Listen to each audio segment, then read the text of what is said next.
امام الانبیاء کی جو ماں ہے، پھر سمجھ لو ان کی شان کیا ہوگی۔ میرے آقا کے والد گرامی اللہ اکبر، ان کی شان بھی کیا رہی ہوگی۔ ان دونوں کی جو شادی ہوئی ہے حضرت عبداللہ میرے آقا کے والد گرامی اور حضرت سیدہ آمنہ خاتون میرے نبی کی والدہ، یہ بھی بڑا دلچسپ واقعہ ہے۔ حضرت سیدہ آمنہ خاتون کا بچپن کتنا پیارا تھا، بچپن میں ہی آپ کے تعلق سے ایک بات مشہور ہو گئی تھی۔ مدینہ منورہ میرے حضور کا ننہال بھی ہے، سسرال بھی ہے، اور اس کے علاوہ میرے حضور کے والد گرامی حضرت عبداللہ کا ننہال بھی مدینہ منورہ ہے۔ مدینہ منورہ کے اندر ایک لڑکی پیدا ہوئی جس کا نام کتابوں میں آتا ہے سودا بنت زہرا، رنگ کالا، آنکھیں نیلی۔ غلام نے آ کر بتایا آپ کو بیٹی ہوئی ہے، رنگ اس کا کالا ہے، آنکھیں اس کی نیلی ہیں۔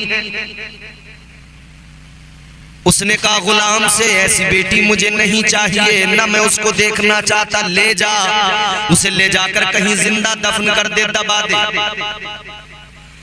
عزیزان گرامی وقار، وہ غلام اس لڑکی کو لے گیا دبانے کے لیے، سودا بنت زہرا کو دبانے کے لیے۔ جب اس غلام نے گڑھا کھود لیا، اس لڑکی کو گڑھے کے اندر ڈال دیا، مٹی ڈالنے والا ہے کہ آواز آتی ہے اس کو نہیں مارنا۔ اس نے پیچھے مڑ کے دیکھا، دائیں بائیں دیکھا، کچھ نظر نہیں آیا۔ اس نے کہا ہو سکتا میرا وہم ہے۔ دوبارہ سے مٹی ڈالنے لگا، پھر آواز آئی نہیں مارنا اس کو۔ پھر اس نے پلٹ کر دیکھا، دائیں بائیں آگے پیچھے کہیں کچھ نظر نہیں آیا۔ پھر اس نے دوبارہ تیسری مرتبہ مٹی ڈالنا چاہا، پھر وہی آواز آئی۔ اسے لگا کہ اس لڑکی کو نہیں دبانا چاہیے، شاید کوئی غیبی آواز ہے جو روک رہی ہے۔ اس نے لڑکی کو گڑھے سے نکالا، اپنے ساتھ لے آیا، اس کی پرورش کی۔ جب وہ بڑی ہو گئی، جوان ہو گئی، عالمہ فاضلہ بن گئی، ہاتھوں کی لکیریں دیکھ کر مستقبل بتانے لگی۔ عزیزان گرامی وقار، وہ لڑکی اتنی مشہور ہو گئی، جہاں جاتی لوگ اپنے بچے لے آتے، مائیں اپنے بچے لے آتی، سودا بنت زہرا کو ان کے ہاتھ دکھاتی، اپنے بچوں کے ہاتھ دکھاتی کہ ذرا دیکھو ہمارا بچہ، اس کا مستقبل کیسا ہوگا۔ ایک روز وہی نیلی آنکھوں والی مدینہ منورہ میں آ گئی، ساری عورتیں اپنے بچوں کو لے کر آئیں، اپنے بچوں کے ہاتھ دکھانے لگی، وہ سب کے ہاتھ دیکھتی رہی۔ میرے نبی کی والدہ ماجدہ سیدہ آمنہ خاتون کا بچپن تھا، اللہ اکبر، وہ بھی وہی انہی بچوں کے درمیان موجود ہے۔ جب آپ کا نمبر آیا، میرے نبی کی والدہ کا بچپن ہے، نمبر آیا ہاتھ دکھانے کا، اللہ اللہ فاتح، اس نے سودا بنت زہرا نے جب سیدہ آمنہ کا ہاتھ دیکھا، آپ کے ہاتھ کو دیکھنے کے بعد میں پھر آپ کے وجود پر نظر ڈالی، پیشانی کو دیکھا، آنکھوں کو دیکھا، لب و رخسار کو دیکھا،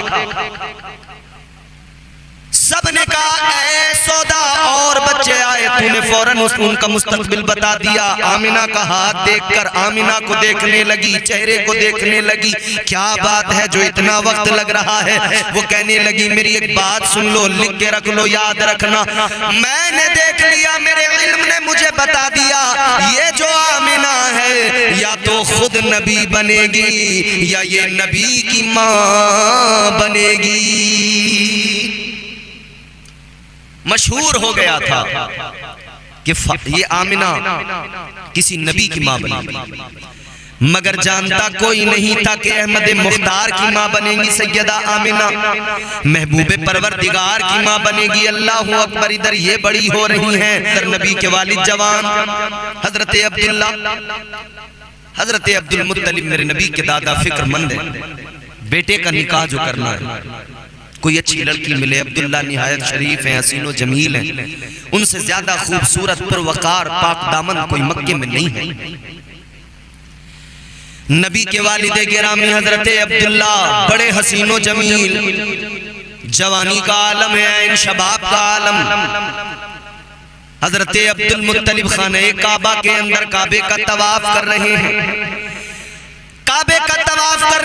بعد میں غلاف کعبہ کو پکڑ کر دعا کرتے، مولا اے میرے پروردگار رب ذوالجلال میرے عبداللہ کے لیے اچھا رشتہ عطا فرما دے، جیسا میرا بیٹا پاک دامن ہے ویسی پاک دامن کوئی لڑکی عطا فرما دے، جیسا میرا بیٹا شریف ہے ویسی کوئی شریف لڑکی عطا فرما دے۔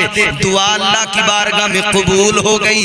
حضرت عبد المطلب کی آنکھ لگ گئی، خواب دیکھا، ایک بزرگ خواب میں آ گئے، ایک بزرگ خواب میں آئے، آ کر کہا عبد المطلب بیٹے کے رشتے کے لیے فکر مند ہو کا جی، کہا عبد المطلب مدینے چلے جانا، وہب بن عبد مناف کے دروازے پہ جانا، ان کی بیٹی آمنہ جوان ہے، آمنہ کا ہاتھ مانگ لینا اپنے بیٹے کے لیے۔ یہ انتخاب گویا پروردگار کا انتخاب ہے۔ حضرت عبداللہ کے رشتے کا معاملہ حضرت عبد المطلب نے خواب دیکھا ہے، بزرگ نے آ کر کہا رشتہ مانگ لینا، جانے لگے بزرگ۔ حضرت عبد المطلب نے جاتے ہوئے دیکھ کر معلوم کیا، آپ آئے، آپ نے آ کر رشتہ بتایا، جانے لگے مگر یہ بھی تو بتا دو آپ کون ہیں، آپ کون ہیں؟ انہوں نے جواب دیا عبد المطلب میں وہ ہوں جس نے اللہ سے دعا مانگی تھی، ربنا وابعث فیہم رسولا۔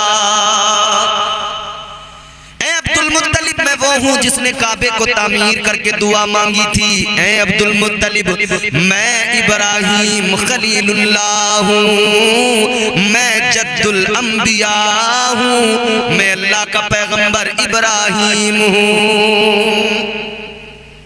اللہ اکبر، کون آئے ہیں رشتہ بتانے؟ حضرت ابراہیم علیہ السلام۔ حضرت عبد المطلب جب اٹھے تو آپ نے رخت سفر باندھا، مدینہ منورہ پہنچ گئے۔ حضرت وہب بن عبد مناف کے دروازے کو دستک دی، وہ اندر سے آئے، ارے سردار مکہ آئے ہیں۔ گھر کے اندر لے کر گئے، خاطر تواضع کی، خوب مہمان نوازی کی، سردار مکہ ہیں، قریش کے سردار ہیں۔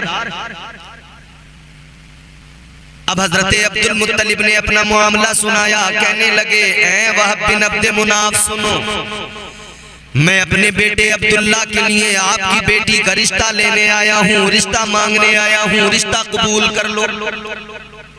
حضرت وہب بن عبد مناف نے جیسے سنا کہنے لگے عبد المطلب آمنہ آج بھی تمہاری کل بھی تمہاری، رشتہ مجھے منظور ہے۔ حضرت عبد المطلب نے جب یہ جملہ سنا تو حیران فرمانے لگے وہب میرا بیٹا نہیں دیکھا ابھی تم نے، بیٹے کے بارے میں زیادہ جانتے نہیں ہو،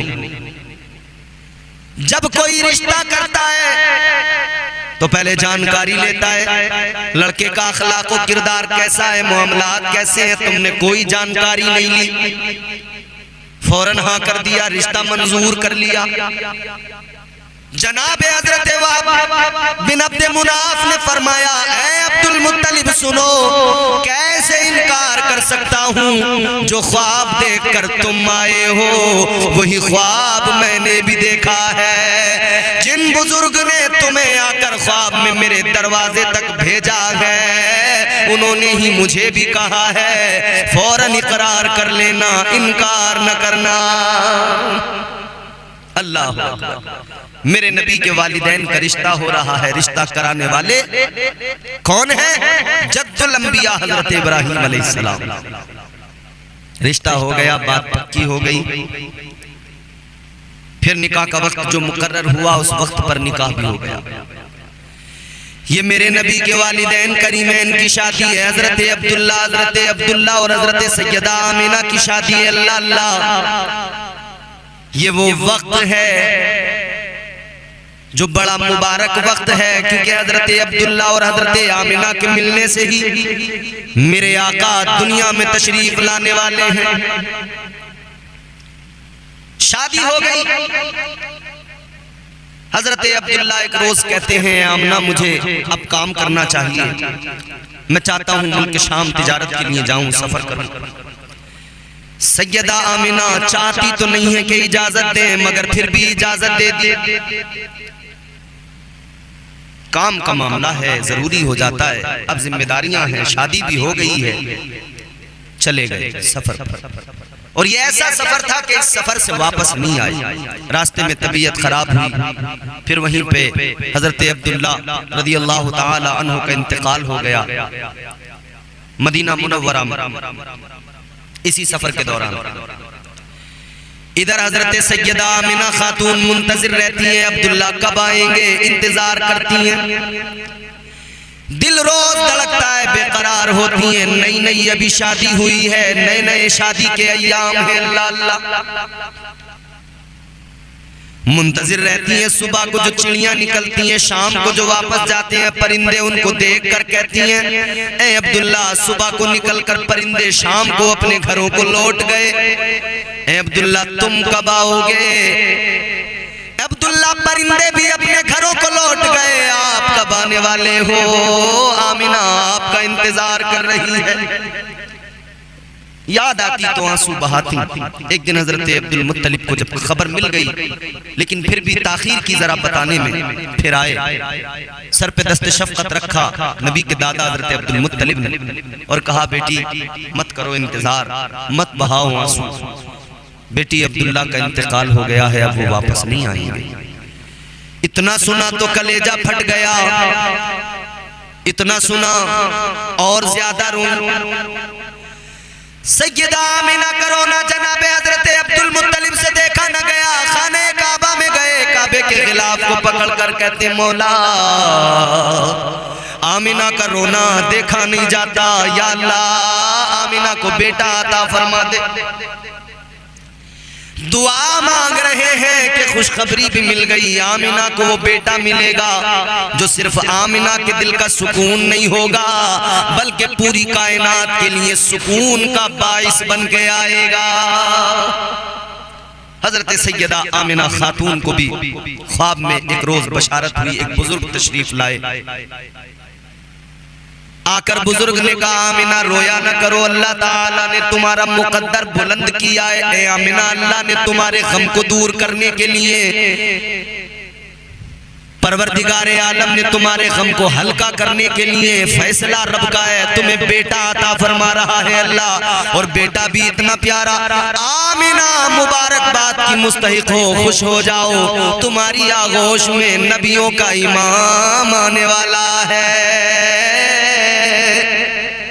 تم نبیوں کے امام کی ماں بننے والی ہو، محبوب خدا کی ماں بننے والی ہو۔ حضرت آمنہ نے اتنا سنا، کہنے لگی بابا آپ کون ہیں؟ کہا مجھے نہیں جانتی ہو بیٹی؟ حضرت آمنہ کہتی نہیں جانتی۔ حضرت آمنہ کا جواب سن کر بزرگ کہنے لگے آمنہ مجھے پہچان لو، میں نسل انسانی کا باپ اللہ کا پیغمبر آدم ہوں، اور حکم خدا سے تمہیں یہ خوشخبری سنانے آیا۔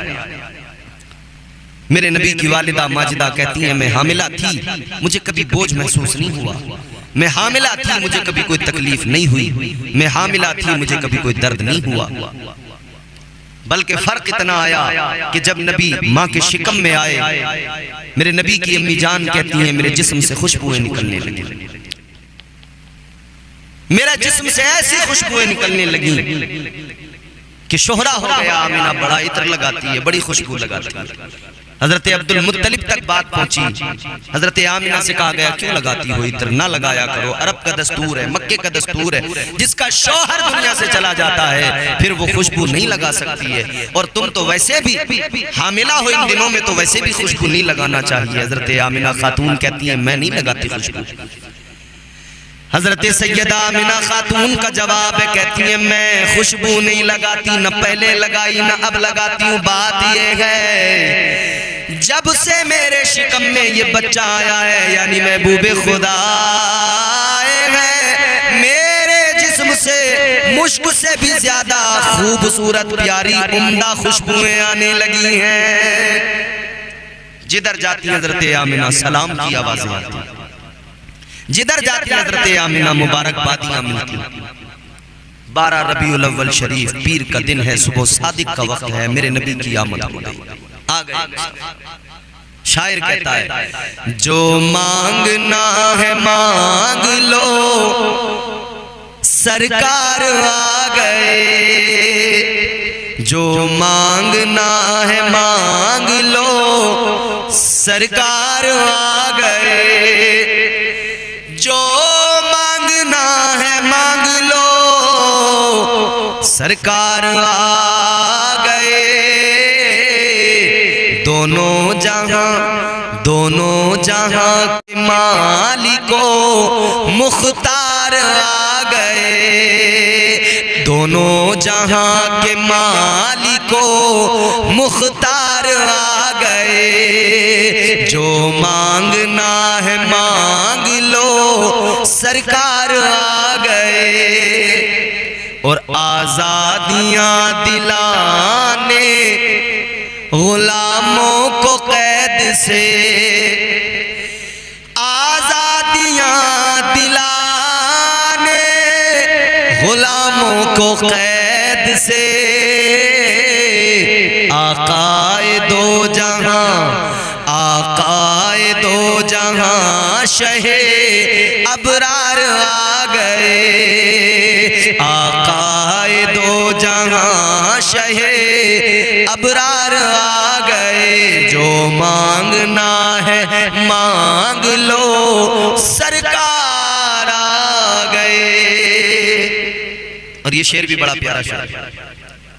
تیری طرح حلیمہ کوئی ہوگا کیا امیر، تیری طرح حلیمہ کوئی ہوگا کیا امیر، تیری طرح حلیمہ کوئی ہوگا کیا امیر، دامن میں تیرے احمد مختار آ گئے، دامن میں تیرے احمد مختار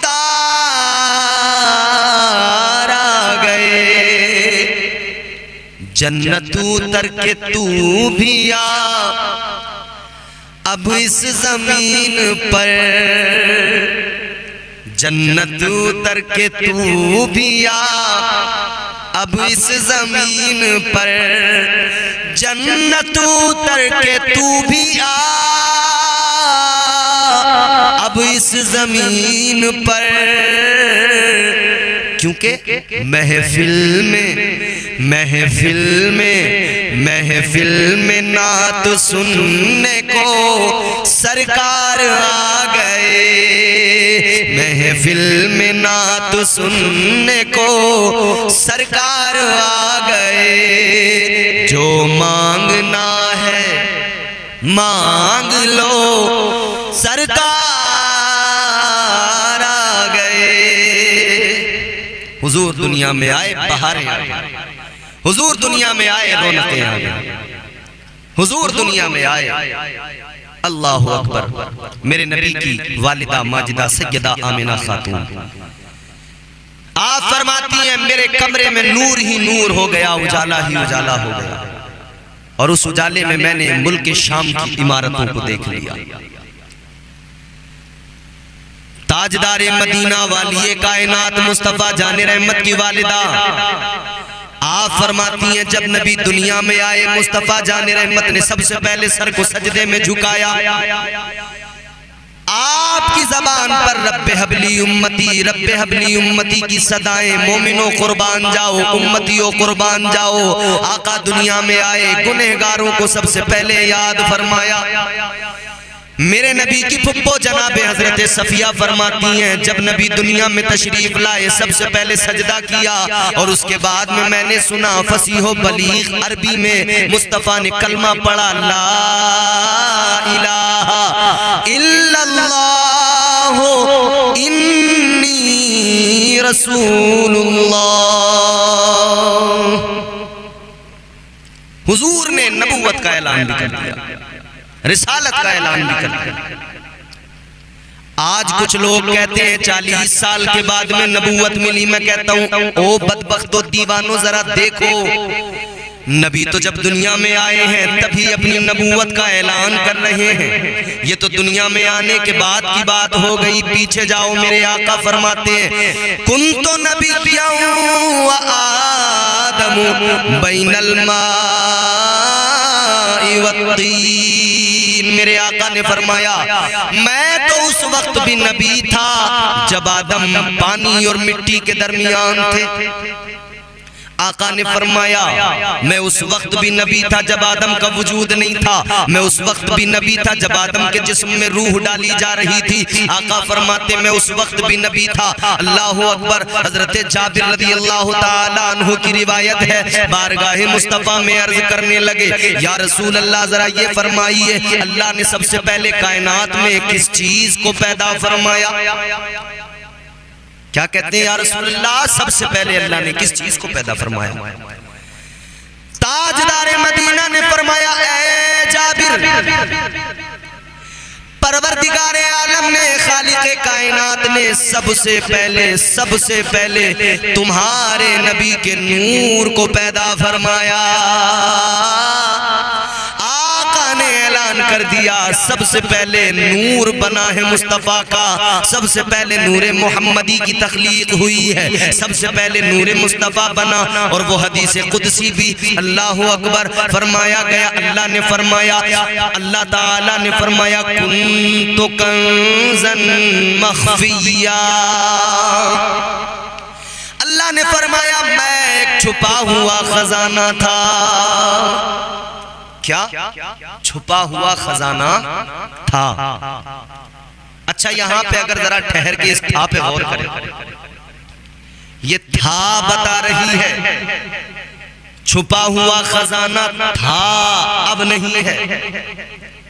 کسی کے لیے تو پردے اٹھ گئے, کسی نے تو جلووں کو دیکھ لیا. اللہ اکبر. یہ تھا بتا رہی ہے. کسی نے جلووں کو دیکھ لیا تو جواب ملے گا رب کا دیدار کرنے والی ذات فقط میرے مصطفیٰ کی ذات ہے. حضرت موسیٰ علیہ السلام نے تو اللہ کی بارگاہ میں معروضہ پیش کیا تھا, عرض کیا تھا ربی ارینی انظر الیک. عرض کیا تھا مولا جلوہ دکھا دے, دیدار کرا دے. اللہ نے فرمایا لن ترانی, اے موسیٰ تم نہیں دیکھ سکتے. عرض کیا مولا میں نہیں دیکھ سکتا تو کون دیکھے گا؟ جواب آیا موسیٰ میرے جلووں کو جو دیکھے گا, میرا جو دیدار کرے گا وہ کوئی اور نہیں میرا محبوب ہوگا. اے موسیٰ فقط وہ آنکھیں میرے محبوب کے پاس ہیں, میرے محبوب کو وہ آنکھیں میں نے دی ہیں کہ وہ آنکھیں میرا دیدار کر سکیں. حضور نے رب کا دیدار, ہم نے تو نہیں دیکھا ہے نا, کسی نے نہیں دیکھا, حضور نے دیکھا. ہم تو بس اتنا کہتے ہیں ایک دیکھنے والے کا کہاں مان لیا ہے, ایک دیکھنے والے کا کہاں مان لیا ہے, بن دیکھے ہم نے تجھ کو خدا مان لیا ہے. مصطفیٰ نے بتا دیا ہم نے مان لیا, مصطفیٰ نے جو بتا دیا ہم نے وہ سب مان لیا. مصطفیٰ نے بتایا اللہ ہے, ایک ہے, ہم نے مان لیا ایک ہے. آقا نے فرمایا جنت ہے, ہم نے دیکھا نہیں جنت کو مگر مان لیا. آقا نے فرمایا دوزخ ہے, ہم نے دیکھا نہیں مگر آقا نے فرمایا تو مان لیا. میرے آقا نے فرمایا فرشتے ہیں, ہم نے دیکھا نہیں مگر محبوب خدا نے فرمایا تو ہم نے مان لیا. ایک دیکھنے والے کا کہاں مان لیا ہے, بن دیکھے ہم نے تجھ کو خدا مان لیا ہے. حضرت آدم علیہ السلام نے جب اپنی قوم کو یہ فرمایا کہ اللہ ایک ہے تو قوم نے سوال کیا تھا کہ آپ نے دیکھا ہے یا آپ کو کسی نے بتایا ہے؟ کس نے بتایا؟ حضرت آدم نے جواب دیا مجھے بلبل سدرہ نے جبرائیل امین نے بتایا. حضرت شیس علیہ السلام نے اپنی قوم کو اعلان کر کے بتایا اللہ ایک ہے۔ قوم نے کہا آپ کو کس نے بتایا؟ کہنے لگے مجھے بلبل سدرہ نے بتایا، فرشتوں کے سردار نے بتایا۔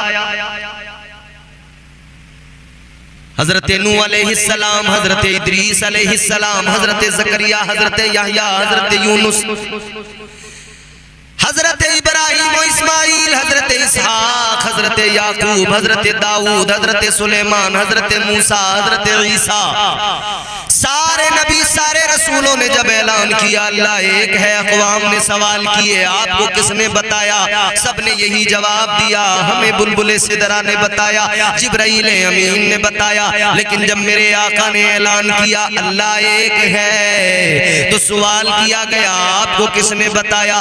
میرے آقا نے فرمایا سنو، میں سن کر نہیں بتا رہا بلکہ میں دیکھ کے آیا ہوں، میں دیکھ کر بتا رہا ہوں کہ اللہ ایک ہے۔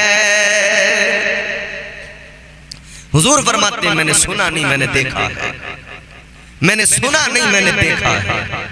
اللہ اکبر، غور تو فرمائی، یہ میرے آقا کی شان ہے۔ حضور نے مکے میں جو زندگی گزاری بے مثال لاجواب زندگی، مدینے میں جو زندگی گزاری بے مثال لاجواب زندگی۔ آج ہمارے جوانوں کا حال دیکھو، ہماری جوانیاں کسی کام کی نہیں، سب یوں ہی برباد ہو رہی ہیں۔ مگر جوانوں آقا کی جوانی کو دیکھ کر ذرا کچھ سبق حاصل کرو۔ مصطفیٰ جان رحمت کی پیاری جوانی، اللہ اکبر۔ ہمارے جوان ادھر ادھر وقت گزار کے، ادھر ادھر ہنسی مذاق میں، ادھر ادھر گالیوں میں، موبائل میں، فضول چیزوں میں وقت برباد کر رہے ہیں۔ مگر میرے آقا کی جوانی، اللہ اللہ، میرے مصطفیٰ غریبوں کا سہارا بنے ہوئے ہیں، میرے مصطفیٰ کمزوروں کے مددگار بنے ہوئے ہیں۔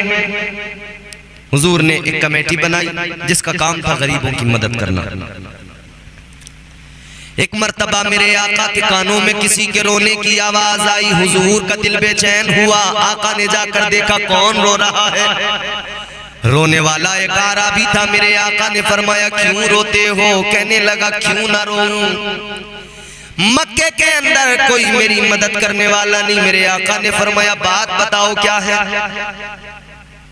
کہنے لگا میرے پاس ایک اونٹنی تھی، اونٹنی نے ایک بچہ دیا، ادھر مجھے بھی اللہ نے ایک بیٹی دی، میں دونوں کی پرورش کر رہا تھا، سوچ رہا تھا ادھر میری بیٹی جوان ہوگی، ادھر یہ اونٹنی کا بچہ جوان ہوگا، تو اس کی شادی کا وقت آئے گا، میں اس اونٹنی کے بچے کو جب یہ بڑا ہو جائے گا بیچ کر پھر اپنی بیٹی کی شادی کر دوں گا۔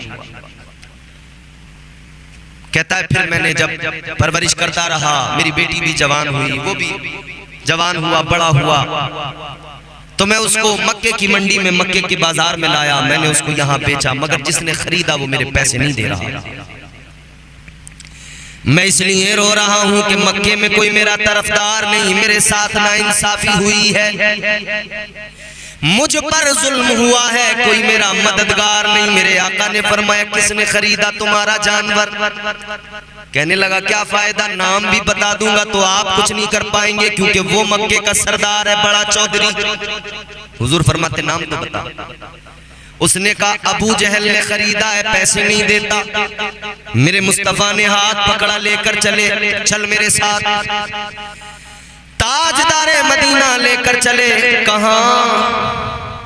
ابو جہل کے گھر پہنچ گئے، دروازہ کھٹکھٹایا، اندر سے ابو جہل کی بہن آئی، دیکھا محمد عربی صلی اللہ علیہ وسلم دروازے پر، اندر گئی، جا کر ابو جہل کو بتایا کہ ایک عربی کا ہاتھ پکڑے عبد المطلب کے پوتے حضرت عبداللہ کے بیٹے محمد الرسول اللہ آئے ہیں۔ اتنا سنا تو ابو جہل کانپ گیا، اندر سے رقم لے کے آیا، جتنی اس کی رقم تھی اس سے زیادہ لے کر آیا، لا کر دی، دے کر کہنے لگا یہ لو تمہاری رقم، لے جاؤ۔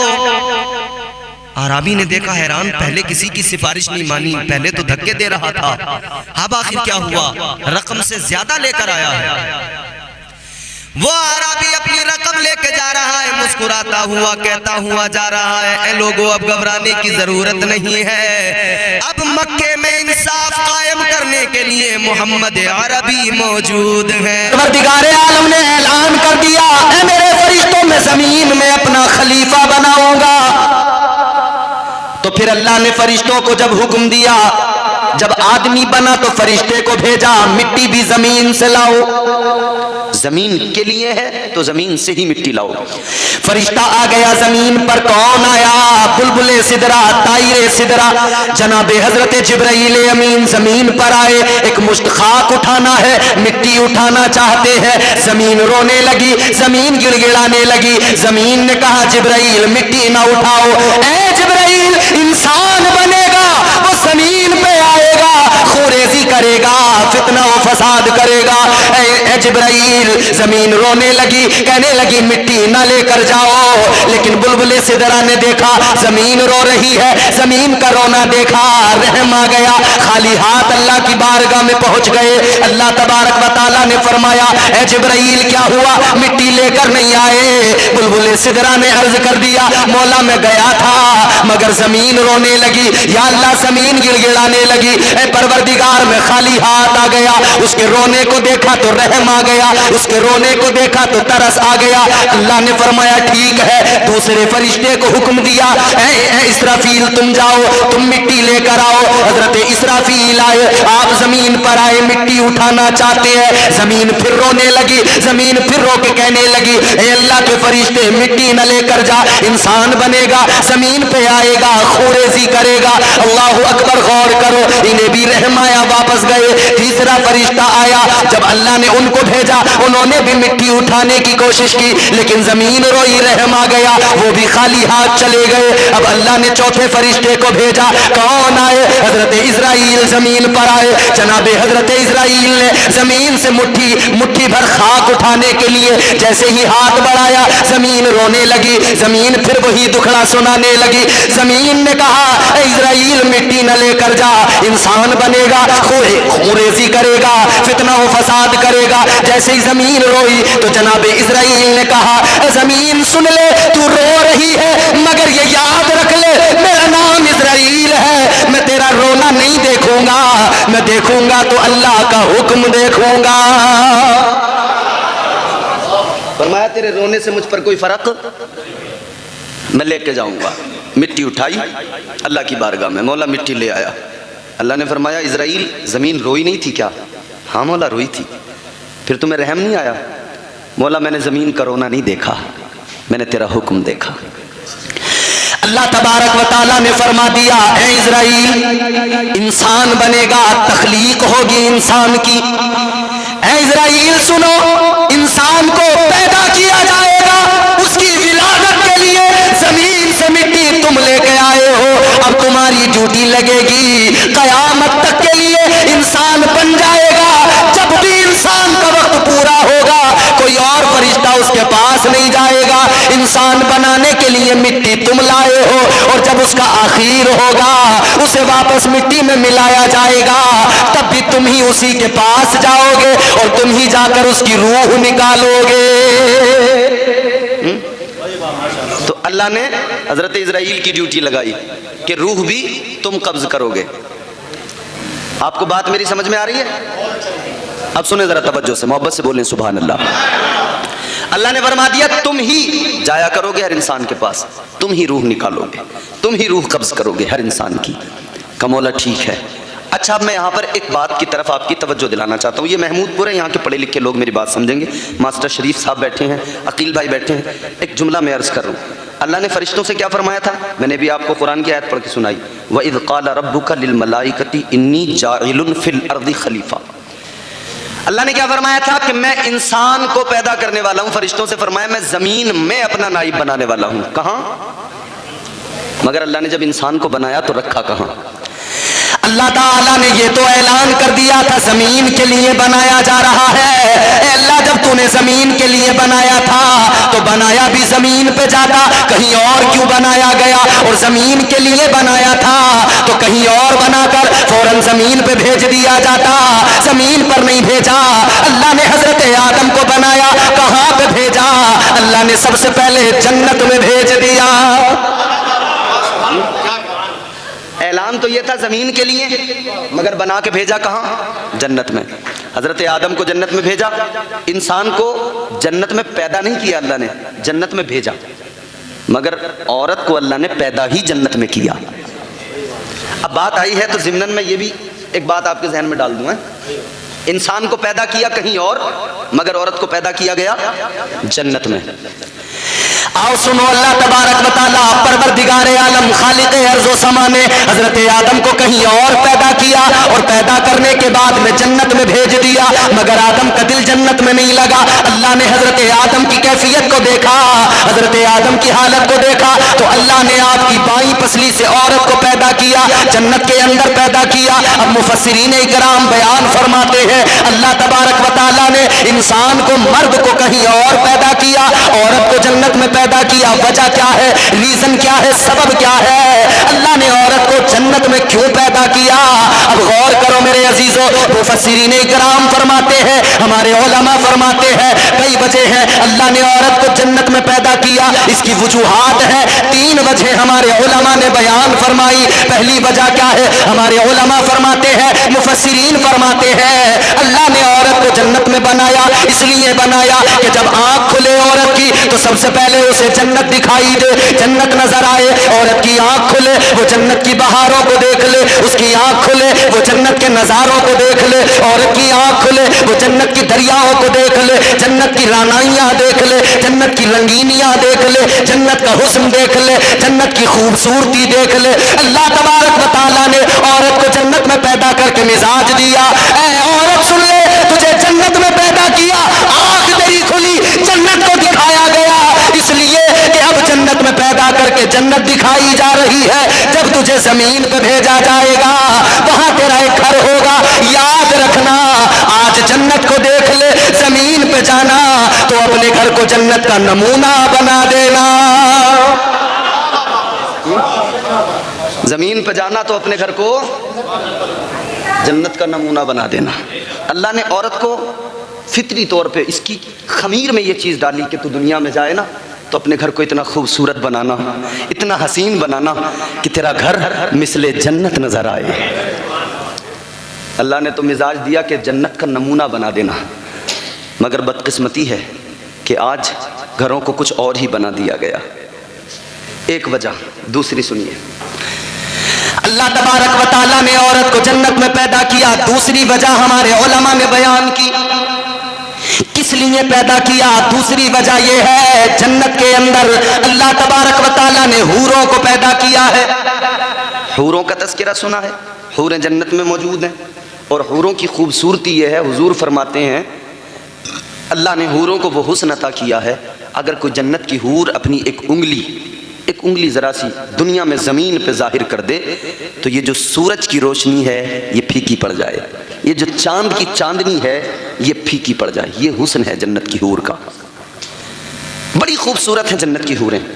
تو اللہ نے عورت کو جنت میں پیدا کیا، جنت میں حوریں بھی موجود ہیں، مزاج دیا اللہ نے عورت کو، اللہ نے عورت کو مزاج دیا، جنت میں پیدا کیا جا رہا ہے۔ حوروں کو دیکھ لے، جنت کی حوروں کا رہنا سہنا دیکھ لے، ان کا بننا سنورنا دیکھ لے، ان کا سجنا سنورنا دیکھ لے، اس لیے کہ تجھے دنیا میں جانا ہے، تجھے زمین پہ جانا ہے، ان کا حسن دیکھ لے، ان کا رہنے کا سلیقہ دیکھ لے، ان کا رہنے کا ڈھنگ دیکھ لے، ان کی زندگی کو دیکھ لے، ان کے حسن کو دیکھ لے، بناؤ سنگار کو دیکھ لے۔ جب تو دنیا میں جائے گی تجھے کسی کے نکاح میں رکھا جائے گا، جب تو اس کے سامنے جانا تو اپنے شوہر کے سامنے اسی طرح خوبصورت بن کے جانا، بن سنور کے تیار ہو کے جانا، تاکہ تیرا شوہر دیکھے تو اس کی آنکھیں ٹھنڈی ہو جائیں۔ یہ دوسرا ریزن۔ تو اللہ نے مرد کو پیدا کیا کہیں اور، عورت کو پیدا کیا جنت میں۔ الغرض میں اپنی بات کی طرف وہیں آپ کو لے کے چلتا ہوں۔ اللہ نے پیدا کیا تو اعلان کیا ہے؟ زمین کے لیے، مگر کہاں رکھا؟ جنت میں۔ کیا وجہ ہے؟ کیوں ڈائریکٹلی اللہ نے زمین پہ نہیں بھیج دیا؟ اس میں بھی بہت ساری وجوہات ہیں۔ اللہ کے ہر کام میں حکمت ہے، ہر کام میں رب کے حکمت ہے۔ پروردگار عالم نے جناب حضرت آدم علیہ السلام کو جناب حضرت حوا کو فرما دیا، اللہ کا قرآن کہتا ہے اللہ نے فرما دیا وَقُلْنَا يَا آدَمُ اسْكُنْ أَنْتَ زوجکل جنہ، اللہ نے فرمایا اے آدم اپنی زوجہ کے ساتھ جنت میں رہو، جو چاہو کھاؤ، جو چاہو پیو، وَكُلَا مِنْهَا حَيْثُ شِئْتُمَا وَلَا تَقْرَبَا هَٰذِهِ الشَّجَرَةَ فَتَكُونَا مِنَ الظَّالِمِينَ۔ اللہ نے فرمایا جنت میں جاؤ، جنت میں رہو، جو چاہو وہ کھاؤ، جیسے چاہو گزارو، مگر اتنا یاد رہے ایک شجر ہے جسے شجر ممنوعہ کہا گیا ہے، اس کے قریب نہ جانا، اس کے پھل کو نہ کھانا، اگر اس کو کھا لیا اللہ کا قرآن کہتا ہے فَتَكُونَا مِنَ الظَّالِمِينَ، اگر اسے کھا لیا تو یاد رکھنا شمار تمہارا ظالموں میں ہو جائے گا۔ اللہ نے جنت میں رکھ دیا، مگر پھر وہی بات میں آپ سے کہوں گا، جنت میں رکھ دیا لیکن اعلان تو یہ تھا نا کہ زمین کے لیے بنایا، تو جنت میں کیوں رکھا؟ اب ہمارے علماء بیان فرماتے، مفسرین بیان فرماتے کہ اس کی ایک وجہ یہ بھی ہے، اللہ تعالیٰ نے انسان کو پیدا کیا، پیدا تو اسی لیے کیا کہ اللہ کا اعلان ہے منہا خلقناکم، اسی زمین سے پیدا کیا جا رہا ہے، اور دوسری آیت اگلا ٹکڑا اس آیت کا وَفِيهَا نُعِيدُكُمْ، اسی میں ملایا جائے گا، مگر اس درمیان جو وقت گزرے گا پیدا ہونے کے بعد سے لے کر اسی مٹی میں واپس ملنے تک کا جو وقت گزرے گا یہی زندگی کا سفر کہلاتا ہے، یہی زندگی کا سفر ہے۔ اس زندگی کے سفر میں جب تم رہو گے تو اللہ نے پہلے جنت میں رکھا، جنت کو دکھایا، جنت کے نظارے دکھائے، جنت کے پھل دکھائے، جنت کی نہریں دکھائی، جنت کے میوے دکھائے، جنت کے میوے کھلائے، اللہ نے ساری رانائیاں دکھائی اور یہ مزاج دیا اے انسان جا تو رہا ہے زمین پر، ایک تھوڑا سا وقت تجھے گزارنا ہے، لیکن اتنا یاد رکھ لے تیرا اصل ٹھکانہ یہی جنت ہے، وہاں تھوڑی سی گزارے گا باقی زندگی یہی گزارے گا۔ آج تجھے جنت کے اندر جنت کے نظاروں کو دکھایا گیا، جا زمین پہ جانا اور جانے کے بعد میں اس جنت کو بھول نہ جانا، اس جنت کو یاد رکھنا، وہ سفر ایسے کرنا، زندگی ایسے گزارنا کہ جب تو واپس آئے تو تیرا ٹھکانہ صرف جنت ہو، کہیں اور تیرا ٹھکانہ نہ ہو، اسے یاد رکھنا، یہی جنت تیرا ٹھکانہ بنے۔ دوسری وجہ بھی سنیں، اللہ نے پیدا کیا جنت میں رکھا، دوسری وجہ کیا ہے؟ پروردگار عالم نے دوسری وجہ بھی مفسرین فرماتے، دوسرا یہ اللہ کے ہر کام میں حکمت، دوسری حکمت یہ ہے کہ اللہ نے حضرت آدم کو جنت میں رکھا تو یہ بھی فرمایا کہ شجر ممنوعہ کے قریب نہ جانا۔ ایک درخت ہے اس کا پھل نہیں کھانا، وہ کیا ہے؟ 3 قول ہیں علماء کے، بعض علماء فرماتے ہیں کہ وہ گیہوں کا دانہ ہے، گیہوں کا درخت ہے، گیہوں کا پھل ہے جسے کھانے سے منع کیا گیا۔ اچھا جو گیہوں آج ہمارے سامنے ہے، یہ چھوٹا سا دانہ ہوتا ہے نا گیہوں کا، یہ گیہوں نہیں، اس وقت کا گیہوں الگ تھا، وہ بڑا دانہ تھا۔ فرماتے ہیں مفسرین کہ وہ گیہوں اس وقت کا جو تھا نا تقریباً تربوز کے برابر تھا۔ گیہوں کے دانے میں ایک لکیر نظر آتی ہے نا بیچ میں، وہ لکیر کیا ہے؟ فرمایا گیا کہ جب حضرت حوا نے دانے گندم کھایا اور آدھا حضرت آدم کو کھلایا تو انہوں نے توڑ کے کھایا، وہ بڑا تھا تو توڑ کے آدھا خود نے کھایا، آدھا حضرت آدم کو کھلایا، جس دن سے انہوں نے توڑا اسی دن سے گیہوں کے دانے میں لکیر پڑ گئی۔ اللہ تعالیٰ نے حضرت آدم علیہ السلام حضرت حوا کو کہہ دیا اس درخت کے قریب نہ جانا، تو علماء فرماتے ہیں کہ یا تو وہ گیہوں کا دانہ، گیہوں کا پھل، یا پھر وہ انگور ہے، یا پھر وہ انجیر ہے، بہرحال اللہ نے منع کر دیا اس کے قریب نہ جانا۔ لیکن شیطان ازلی دشمن ہے، شیطان انسان کا ازلی دشمن ہے۔ اللہ تعالیٰ نے قرآن مجید میں فرمایا یا ایھا الذین آمنوا لا تتبعوا خطوات الشیطان انہ لکم عدو مبین۔ اللہ نے فرمایا اے ایمان والو شیطان کی اتباع نہ کرو، شیطان کے بہکاوے میں نہ آؤ، شیطان کے پیچھے نہ چلو، یاد رکھو یہ شیطان تمہارا کھلا دشمن ہے، شیطان ازلی دشمن ہے، شیطان اس وقت سے دشمن ہے جب آدم کو بنایا گیا، پہلے بشر کو بنایا گیا، تمہارے میرے باپ کو بنایا گیا، نسل انسانی کے باپ کو بنایا گیا، آدم بنے، آدم کو سجدہ کرنے کا اللہ نے فرشتوں کو حکم دیا، اللہ نے فرمایا وَإِذْ قُلْنَا لِلْمَلَائِكَةِ الملائکۃ اسجدوا لآدم فسجدوا الا ابلیس. اللہ نے فرشتوں کو حکم دیا آدم کو سجدہ کرو، سارے فرشتوں نے سجدہ کیا، شیطان نے نہیں کیا، ابلیس نے نہیں کیا. اللہ نے لعنت کا توق گلے میں ڈال دیا، مردود بنا دیا، اپنی بارگاہ سے نکال دیا. فرمایا دفع ہو جا. اب یہ بن گیا دشمن حضرت آدم کا. کہنے لگا مولا میں آدم کا دشمن ہوں، آدمیت کا دشمن ہوں، میں انسان کا دشمن ہوں، اور مولا تجھ سے میری گزارش ہے یا اللہ تجھ سے ایک معروضہ ہے. اللہ نے فرمایا بول کیا کہنا چاہتا ہے. لعنت کا توق گلے میں پڑ گیا، ابلیس بن گیا، لیکن اللہ سے مانگ رہا ہے. اللہ نے فرمایا بول. کہنے لگا مولا میری عمر کو بڑھا دے، میری عمر کو لمبا کر دے. اللہ نے فرمایا ٹھیک ہے تیری عمر کو طویل کیا جاتا ہے. کتنی لمبی عمر اللہ نے کر دی. اللہ نے فرمایا جا جا شیطان جا، جب قیامت کا پہلا سور پھونکا جائے گا تب تک کی تجھے عمر دی جاتی ہے. اللہ نے عمر طویل کر دی. اب آگے بڑھو. اللہ کی بارگاہ میں کہنے لگا قال فبعزتک لأغوینہم اجمعین. اللہ کی بارگاہ میں کہنے لگا اے مولا مجھے تیرے عزت و جلال کی قسم ہے جب تک میں زمین پر رہوں گا، جب تک دنیا میں رہوں گا، انسان کو بہکاتا رہوں گا. اللہ کی عزت و جلال کی قسم کھائی. قال فبعزتک لأغوینہم اجمعین. کا بہکاتا رہوں گا. تو یہ ہے ازلی دشمن. تو اس نے ادھر اللہ کی بارگاہ میں قسم کھائی تو کام بھی فوراً شروع کر دیا. اب اس نے کہا مجھے بہکانا ہے انسان کو. اس نے کہا یار میں جنت میں آتا جاتا تھا، مجھے نکال دیا گیا کس کی وجہ سے؟ آدم کی وجہ سے. تو اب میں آدم کو بھی جنت سے نکالوں. تو اس نے کہا اب کیسے نکالوں؟ جنت میں تو جا نہیں سکتا، تو کیسے کروں؟ اچھا میری بات جو ہے نا تھوڑی سی طویل ہو رہی ہے، میں اسے بہت جلدی نیچے لاؤں گا سمیٹ کے، مگر ضمناً بات آ رہی ہے تو میں عرض کر رہا ہوں. ابھی میں اپنی گفتگو کا پہلا ٹکڑا بیان کر رہا ہوں. منہا خلقناکم. اس زمین سے، اس مٹی سے اللہ نے پیدا کیا. پھر اگلے ٹکڑے پہ ہم آئیں گے، پھر اسی میں ملنا ہے. شیطان لگ گیا کام پہ. کیا کرنا ہے؟ کہنے لگا مجھے آدم کو بہکانا ہے. اس نے تو قسم کھائی تھی نا انسان کو بہکاؤں گا، تو پہلے ہی انسان کو بہکانے کی کوشش کرنے لگا. آدم کو بہکانا ہے، جنت سے نکلوانا ہے. کیسے جائے گا؟ علماء بیان فرماتے ہیں اسم اعظم اس کو آتے تھے، اسم اعظم کا سہارا لیتے ہوئے 7ویں آسمان تک پہنچا، جنت کے قریب تک چلا گیا مگر جنت میں نہیں جا سکتا. تو کہنے لگا کیا کروں؟ ادھر حضرت آدم جنت میں، حضرت حوا جنت میں، اللہ اکبر. اور جنت کے اندر اللہ نے ان کی خدمت کے لیے مور کو بھی رکھا اور سانپ کو بھی خدمت کے لیے رکھا. اچھا جو سانپ آج ہے نا یہ زمین پر رینگتا ہے، ایسا سانپ نہیں تھا پہلے یہ سانپ ایسا تھا کہ اونٹ کی برابر اونچا ہوتا تھا، اس کے پیر تھے اونچا.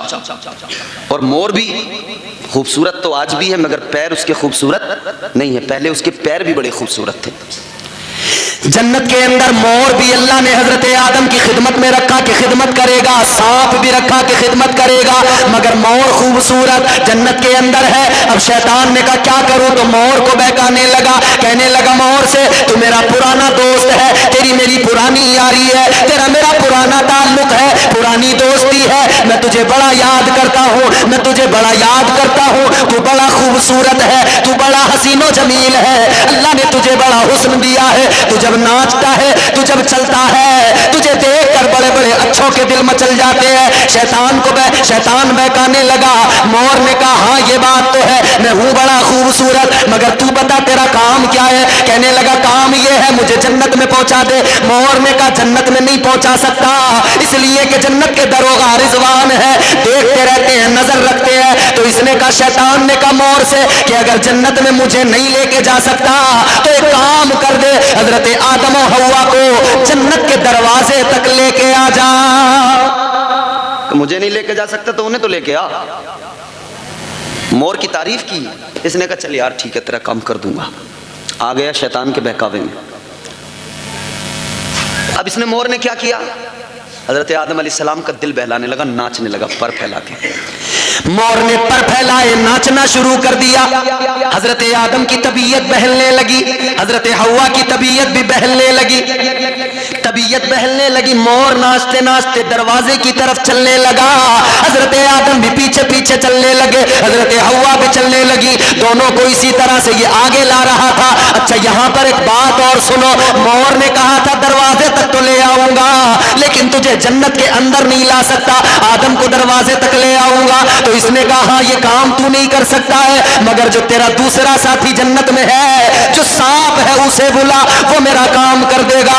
سانپ کو بلایا، شیطان نے کہا مجھے جنت میں پہنچا دے، تو میرا پرانا یار ہے، بہکانے لگا۔ سانپ نے کہا نہیں لا سکتا جنت میں، دروغے جنت رضوان دیکھ رہے ہیں۔ اس نے کہا طریقہ میں بتاؤں گا، جنت میں تو مجھے پہنچا دے۔ شیطان نے کہا طریقہ میرا ہوگا۔ سانپ نے کہا کیا طریقہ ہوگا؟ شیطان کہنے لگا تو اپنا منہ کھول دے، میں تیرے منہ میں بیٹھ جاؤں گا، تو مجھے جنت کے اندر لے آنا، جنت میں منہ کھولنا، میں جنت میں پہنچ جاؤں گا۔ اللہ اکبر، یہ سانپ بھی راضی ہو گیا۔ ادھر مور ناچتا ناچتا آگے جنت کے دروازے کی طرف آیا، حضرت آدم و حوا کی طبیعت بہلی، آپ بھی دونوں آگے آئے۔ ادھر سانپ نے شیطان کو منہ میں بٹھایا اور منہ بند کیا، لا کے جنت میں منہ کھول دیا۔ جیسے حضرت آدم و حوا کے سامنے سانپ نے منہ کھولا، شیطان اندر سے نکلا۔ مفسرین اکرام فرماتے ہیں یہ جو شیطان تھا، جب تک شیطان نہیں بنا تھا بڑا خوبصورت تھا، بڑا حسین و جمیل تھا، لیکن جب اللہ نے شیطان بنا دیا، لعنت کا طوق اس کے گلے میں ڈال دیا، تو اللہ تعالیٰ نے اس پر یہ عذاب بھی نازل کیا، اس کی شکل کو مسخ کر دیا، اللہ نے اس کے جسم کو خنزیر جیسا بنا دیا اور اس کے چہرے کو بندر جیسا بنا دیا۔ اب یہ شیطان کے منہ کے اندر سے نکلا، حضرت آدم و حوا نے دیکھا رہی تو شیطان گھبرا گئے، شیطان رونے لگا۔ دیکھیں اس نے سب سے پہلے کیسے بہکایا آدمی کو، رو کے کہنے لگا آدم میں اپنی غلطی پہ بڑا نادم ہوں،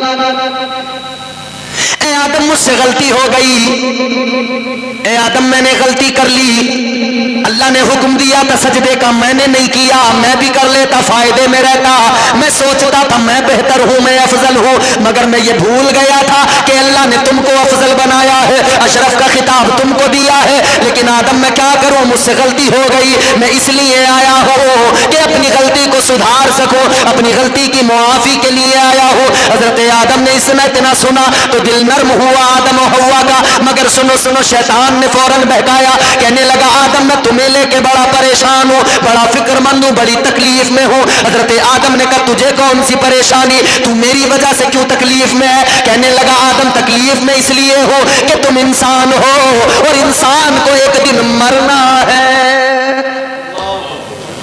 سب سے پہلے بہکایا تو یہی جملے کہے اس نے کہ مرنا ہے۔ کہنے لگا آدم تمہیں موت آئے گی، مرنا ہے، اور آدم سنو جب موت آئے گی تو کیسے آئے گی، یہ اس طرح سے تڑپ کر دکھانے لگا جیسے جانور کا گلا کٹ جائے، ذبح کر دیا جائے، اس کیفیت میں جانور تڑپتا ہے، اس نے ویسے ہی تڑپ کر دکھایا۔ کہنے لگا آدم جب موت آئے گی یہ حالت ہو جائے گی، اے آدم میں تمہارے لیے فکر مند ہوں، اے آدم میری بات سنو، ایک بات بتاتا ہوں۔ حضرت آدم نے کہا بول کیا بات ہے؟ کہنے لگا آدم وہ جو جنت کے اندر درخت ہے جس کے پاس جانے سے منع کیا ہے اللہ نے، جس کا پھل کھانے سے اللہ نے منع کیا ہے، اس کا پھل کھا لو، پھر تمہیں موت نہیں آئے گی، پھر تم فرشتوں کی طرح ہو جاؤ گے۔ کہنے لگا پھر تم ہو جاؤ گے فرشتوں کی طرح، موت نہیں آؤ۔ اب انسان کی طبیعت یہاں دیکھیں، انسان کی طبیعت میں یہ بات ہے کہ جس کام سے اسے روکا جائے نا اس کی طبیعت اسی طرف مائل ہوتی ہے۔ جس چیز سے روکو، بچے کو موبائل سے روکو تو اور اسی کی طرف اٹریکٹ ہوتا ہے، بھاگتا ہے۔ بولو موبائل بچے کے ہاتھ سے لو تو اور تیزی سے اسی کی طرف لپکتا ہے، بھاگتا ہے، دوڑتا ہے۔ تو پھر اماں بھی کیا کرتی ہے، لے موبائل ہی پکڑ لے۔ پھر وہ ایک دن دو دن کا نہیں رہتا معاملہ، پھر وہ بن ہی جاتا ہے معمول۔ جب بچہ رویا تو پھر اماں بھی سوچ لیتی ہے چل یہی اماں چھپا لے گی موبائل۔ اب یہ موبائل بچوں کی دوسری اماں بن گیا۔ بچہ کتنا بھی روتا ہو، اماں کو اگر کام ہو تو وہ خود نہیں چھپاتی، وہ موبائل دے دیتی ہے، لے اس سے کھیل۔ مگر انسان کی طبیعت میں کیا ہے، جس چیز سے روکو اسی طرف جاتا ہے۔ انسان کی طبیعت میں یہ بات ہے فطری طور پر، اگر نماز کی طرف بلاؤ تو دور جائے گا اور گناہ کی طرف سے بھگاؤ تو اسی طرف جائے گا، یہ فطری طور پہ ہے۔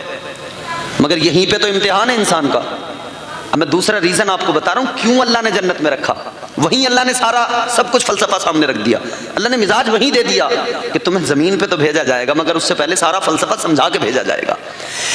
پروردگار عالم نے پہلے ہی مزاج دیا. حضرت آدم بھی ان کی طبیعت میں بھی اندر سے یہ بات پیدا ہوئی کہ پھل کھا لوں, مگر یہ ذہن میں نہیں آیا کہ فرشتوں سے تو افضل مجھے اللہ نے بنایا ہی ہے. بھئی فرشتوں سے بھی افضل ہے انسان کا مقام. اشرف کا خطاب صرف انسان کو ملا. کیا انسان کی شان یار. اللہ تعالیٰ نے انسان کے تو شباہت تک کا ذکر قرآن میں کیا. اللہ نے جب انسان کو بنایا فرما دیا لقد خلقنا الانسان فی احسن تقویم. اللہ نے فرمایا اے انسان بے شک ہم نے تجھے اچھی شباہت اچھی صورت کے ساتھ میں پیدا کیا ہے. تو اللہ نے انسان کو عزت دی ہے. پھر امت محمد ہو, نبی کی امت ہو, تو کیا عزت دی ہے. فرما دیا کنتم خیر امت اخرجت للناس. اللہ نے فرما دیا اے میرے محبوب کی امت تم بہترین امت ہو. حضرت آدم طبیعت مائل ہوئی کہ کھا لوں, مگر پھر یاد آیا اللہ نے منع کیا ہے. اللہ نے روکا, کہا نہیں میں نہیں کھاؤں گا. اچھا میں شارٹ کٹ میں بتاتا ہوں. حضرت آدم نہیں بہکے تو شیطان نے کہا آدمی نہیں بہکا, مرد نہیں بہکا, تو کیا ہوا, میں عورت کو بہکاؤں گا. دنیا میں آج بھی تم دیکھو مرد جلدی نہیں بہکتا, عورت جلدی. بات صحیح ہے. اچھا بور تو نہیں ہو رہے آپ, پریشان تو نہیں ہو رہے. مرد جلدی نہیں بہکتا, عورت بہک جاتی ہے.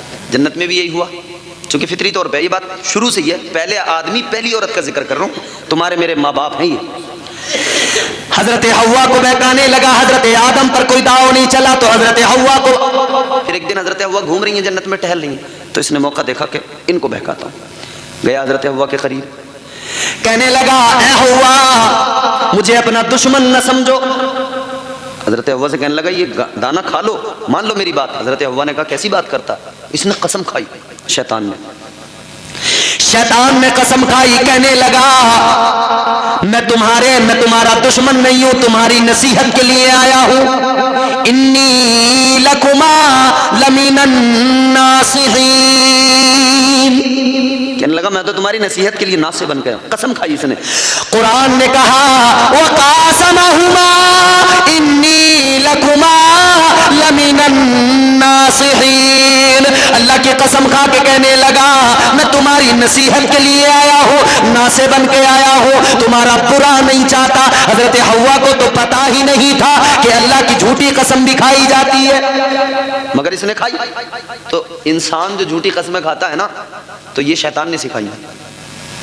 یہاں تو دنا دن کام چل رہا ہے, کاروبار کر رہے ہیں, اللہ کی قسم بھائی, دھڑا دھڑا اللہ کی قسم, اللہ کی قسم. عادت بنا لی لوگوں نے, خدا کی قسم بات بات پہ کاروبار کریں. ارے بھائی خدا کی قسم میں اتنے میں لایا ہوں, تم لے لو. خدا کے لیے خدا کی جھوٹی قسمیں. آگے سنو, حضرت حوا کو جب اس نے قسم کھا کے کہا, حضرت حوا نے سمجھا یہ کیسی قسم کھا رہا ہے, قسم کھا کے تو جھوٹ نہیں بول سکتا ہے. اللہ اکبر کبیرہ. اس نے کہا حوا اگر تم کو اب بھی یقین نہیں آتا تو میرے ساتھ چلو, پہلے میں کھاؤں گا, تم دیکھنا مجھے کچھ بھی نہیں ہوگا. اب اس نے جا کے وہ پھل توڑ لیا, پہلے خود نے کھایا. حضرت حوا نے دیکھا اسے کچھ نہیں ہوا. اب حضرت حوا کو اس نے بہکا لیا, حضرت حوا کو وہ پھل دیا, حضرت حوا نے بھی کھا لیا. ایک حضرت حوا نے کھایا, 4 جناب آدم کے لیے لے کر گئی. اب حضرت آدم کے پاس جب پہنچی ہے, حضرت آدم سے کہنے لگی لو کھا لو. حضرت آدم نے کہا نہیں کھاؤں گا. تو نے کیوں کھا لیا؟ کہنے لگی اس نے قسم کھا کے کہا تھا, کھا کے بھی دکھایا تھا پھل, اسے کچھ بھی نہیں ہوا. میں نے بھی کھایا, مجھے بھی کچھ نہیں ہوا. وہ کہتا ہے نصیحت کرنے والا ہو, وہ کہتا ہے ہم اسے کھا کے کبھی موت نہیں آئے گی, مریں گے نہیں. اللہ اکبر. حضرت آدم نے جب اتنا سنا تو بیوی کی باتوں میں آ گئے, عورت کی باتوں میں, پہلا مرد پہلی عورت کی باتوں میں آ گیا. دیکھو اللہ کے ہر کام میں حکمت ہے کہ نہیں ہے.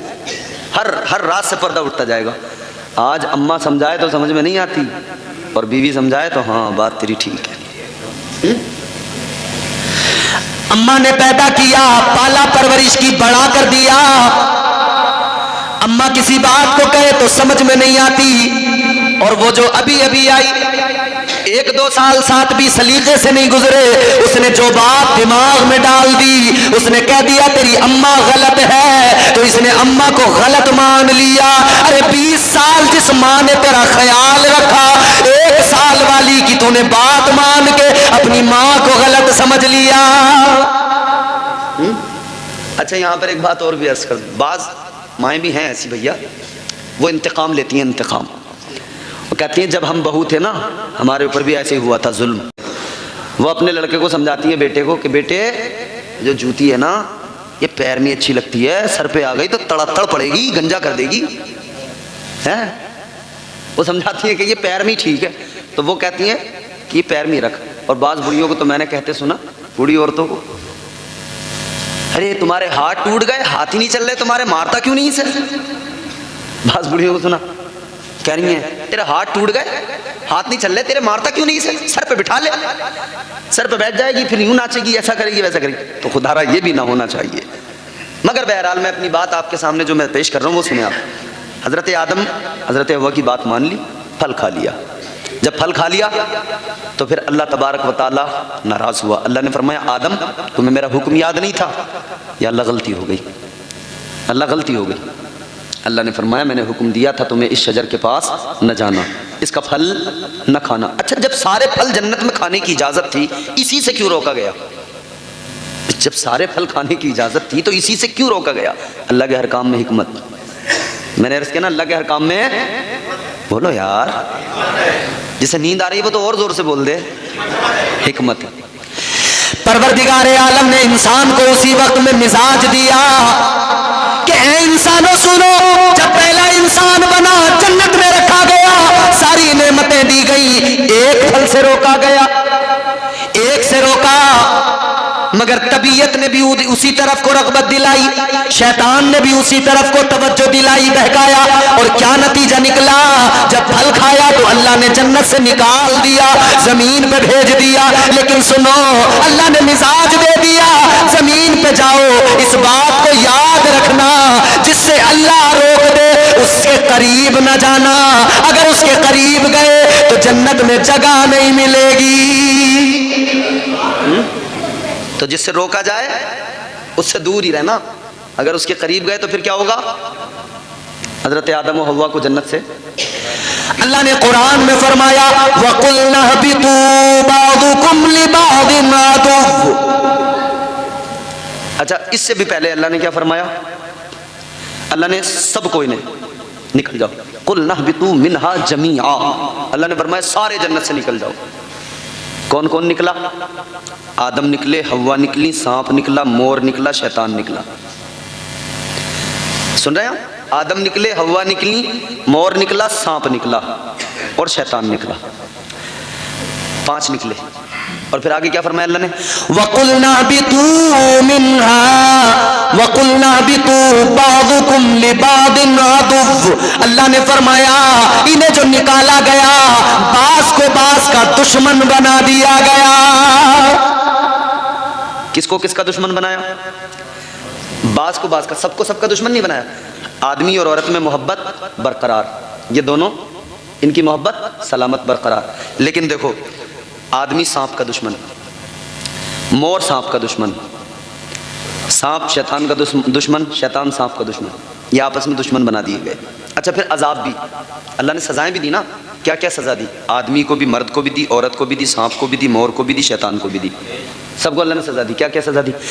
اللہ اکبر کبیرہ، حضرت حوا کو کیا سزا ملی، عورت کو کیا سزا ملی؟ اللہ تعالیٰ نے جب زمین پہ بھیجا، اللہ کی نافرمانی کی، وہ خطائے اجتہادی ہے، اس کو نافرمانی یا کوئی گناہ نہ سمجھنا، اس لیے کہ اللہ کی حکمت ہے، اگر زمین پہ نہ آتے تو اتنے نبی دنیا میں نہ آتے، اور ہمارے نبی اللہ کے محبوب دنیا میں کیسے آتے؟